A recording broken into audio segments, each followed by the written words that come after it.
alcove. She sat nestled inside the gap of the stone walls, kneeling near the opening and looking out at the world below her. The weather of late had been weird and wonderful. Strong headwinds blew across the landscape in such rage that the trees bent their heads to allow the angry winds fast passage. The lakes swelled with the rainwater that ran from the mountains, the water in an endless race to reach its mother ocean. She had loved watching it, the world raging against itself, the rush of its waters tearing away the strength of the land, the beat of the wind flattening all in its path. Many in her town believed the world was coming to an end, that their peaceful haven was lost, that the powers of nature were going to tear the world apart. Others believed that the weather from the west had changed its mind and turned around to attack them in the east, though there were a few, like Sasha, who just enjoyed watching it. If the world was tearing itself apart, it would take a while for it to do so, so why panic? If the weather from the west had turned about to rage with them in the east, then the west must be rejoicing. Either way, as far as Sasha was concerned, it was quite amazing. The change in their normally calm and settled atmosphere had come suddenly, only a couple of days before. The sky cracked open, and rain, the likes of which the east had never seen before, poured down upon them. And then the wind came, fierce and angry and hot. It raged over their land and tore at all in its path. There had not been a break since it started. There had not been a single dip in the wind, a pause in the rain. As strong and as heavy as it had begun, it continued. Sasha sighed, rocking back and forth on her tiptoes at the edge of the alcove's opening. She felt mystical on the way up here, watching the destruction below. Rocking back, she sat down, tucking her knees up to her chest, and looked up into the sky. The perfect green she had grown up with was gone, replaced by a thick, dense wall of grey cloud. Suddenly, movement caught her eye, something cutting through the perfect sheet of grey. A large black shape moved fast and furious, plummeting out from the thick cover of clouds, running head first towards the ground, towards the barren lands of the woods. Frozen with shock, surprise and curiosity, Sasha gazed in awe as the thing burst through the clouds, seeming to tear them to shreds as it came, and throwing them about in the air as if they were feathers plucked from a bird. The thing seemed to fall faster then. Out of the grip of the clouds, it plummeted towards the earth, with such force the air shook with it. Sasha sat frozen with her curiosity, fear tingling in the depths of her tummy, but not yet there. She noted how large the thing was. With its nose pointed downwards, it took up most of the space between the clouds and the land, consuming it, filling it. As the tail end escaped the last of the cloud cover, the nose finally reached the earth. The quake it made as it collided with the ground, running like a wave to all sides and shaking Sasha in her alcove. The very rock of the mountain seeming to creak beneath her with the pure force of the crash. For a moment, everything stilled. No sounds escaping the animals of the land. The thing stood still, nose stuck fast into the ground, and its body balanced above it. Sasha released the breath she did not realize she had been holding, and as if it were her held breath that blew it over, the thing's body crashed down to land, pulling the nose back up, tearing apart the ground. The landscapes which Sasha had thrived in deteriorated in front of her. Even the sky was broken. The horizon, which had spread out far and beautiful, now consumed by plumes of smoke and the body of this black beast. Still, fear failed to reach Sasha.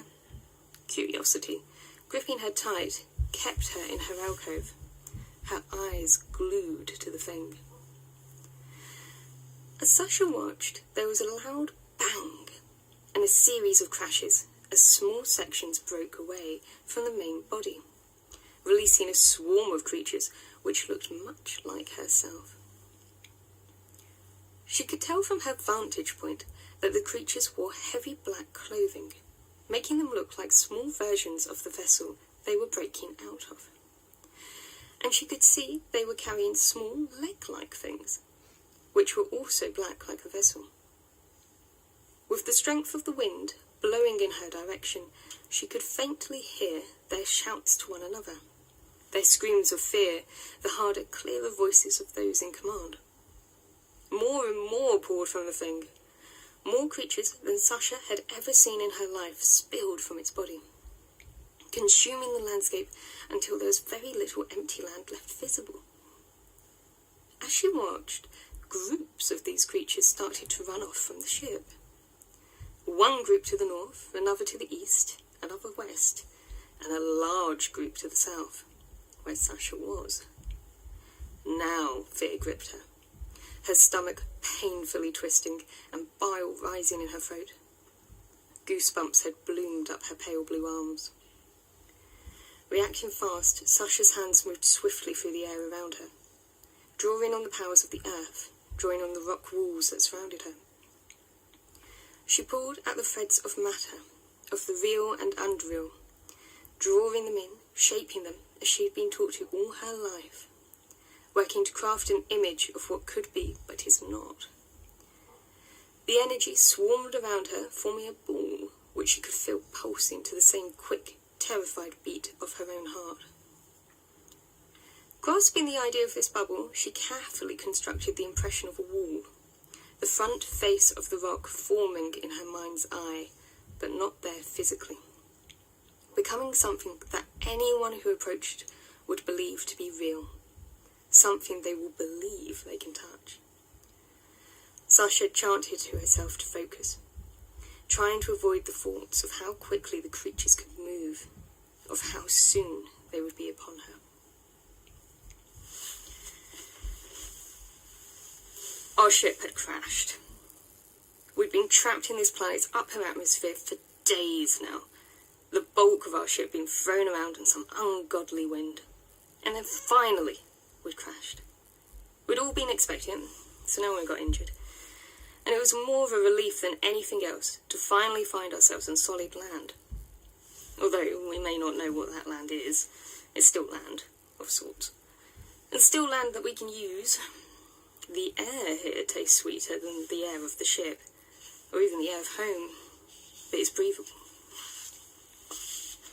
I grab a gun from the man next to me and snatch ammo from the pile that's being placed on the ground. Loading the gun, I hold it fast in my hand, not able to shake the feeling that we're going to be attacked. The rain lashes down upon us, turning the torn-up ground from our crash into heavy and foul mud.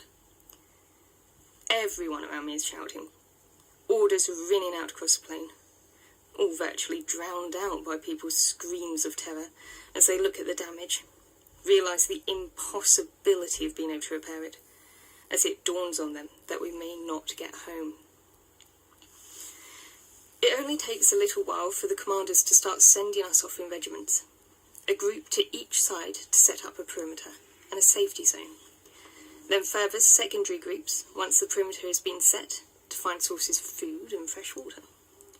Followed by a final group of scientists who will check that the atmosphere, ground, water and food are all compatible to our bodies. If not, there will be more screams as men realise that they're already dead. I joined the group headed south. It's the largest regiment, and the area needing to be checked the most due to the mountain range. We move swiftly across the land, covering a lot of ground quickly. As we approach the hillside, I note an alcove in the rock above. For a moment, I think I see someone there. I don't bother alerting any of the others and move swiftly towards where I saw the opening. Yet, once I'm above where the opening should be, I see that the hillside is solid. There's not even a dip in the rock face where I thought I saw the alcove.